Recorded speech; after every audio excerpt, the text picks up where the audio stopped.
High everyone, welcome to my channel. আর আজ আমি তোমাদের সাথে শেয়ার করতে চলেছি উইন্টার রিলেটেড স্কিন প্রবলেমের সলিউশন।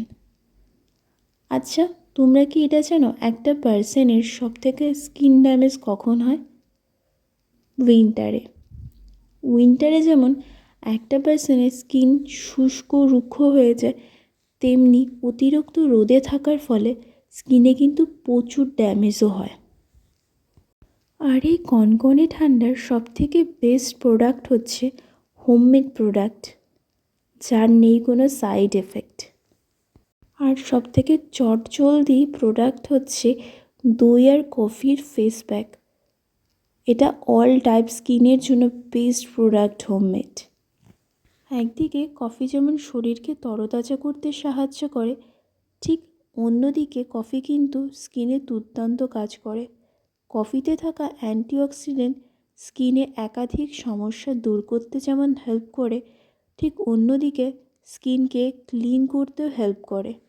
অন্যদিকে গ্লোয়িং স্কিনের জন্য দইয়ের গুণও কিন্তু বেশ অতুলনীয়। দই যেমন একটা মানুষের স্বাস্থ্যের বিশেষভাবে উপকারী, তেমনি অন্যদিকে স্কিনের প্রবলেম থেকে শুরু করে হেয়ারের প্রবলেমেরও কিন্তু বেশ হেল্প করে। শীতকালে আমাদের প্রতিটা মানুষের স্কিন যেমন শুষ্ক রুক্ষ হয়ে যায়, এছাড়াও আমরা প্রত্যেকটা মানুষ শীতকালে রোদে থাকার বেশি ট্রাই করি। এর ফলে কি হয়, স্কিনের যে ট্যান, কালো দাগ, কালো ছোপ, সেইগুলো বেশি করে দেখা যায়। আমাদের প্রতিটা মানুষেরই জানো তো শীতকালে স্কিনগুলো শুষ্ক রুক্ষ হয়ে যায়। আবার অনেক সময় আমরা প্রতিটা মানুষই কিন্তু রোদে থাকতে বেশি পছন্দ করি। এর ফলে কি হয়, স্কিনে ট্যান, কালো দাগ, কালো ছোপ দেখা যায়। বেশি যত্ন না নেওয়ার ফলে স্কিনে আর্দ্রতা কমে যায়, আর আর্দ্রতা কমার সাথে সাথে স্কিনের উজ্জ্বলতাও কোথাও যেন হারিয়ে যায়। যে কোনো টাইপ স্কিনের জন্য কিন্তু দই বেস্ট প্রোডাক্ট। গ্লোয়িং স্কিনের জন্য কিন্তু দই বেস্ট, স্পেশালি অয়েলি স্কিন।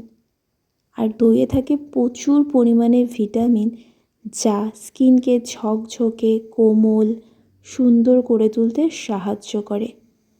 স্কিনে এক্সফোলিয়েশন, স্কিনের লাইটিং, গ্লোয়িং স্কিনের জন্য বেশ হেল্প করে। তোমরা চাইলে কিন্তু উইকে 2 থেকে 3 দিন ইউজ করতে পারো। আমি প্রোডাক্টটা ইউজ করার পরে 5 থেকে 6 মিনিট ম্যাসাজ করে নর্মাল জল দিয়ে ধুয়ে নিয়েছি। সো আজকের এই উইন্টার স্পেশাল স্কিন কেয়ারটা কেমন লাগলো আমাকে কমেন্টে জানিও। So by.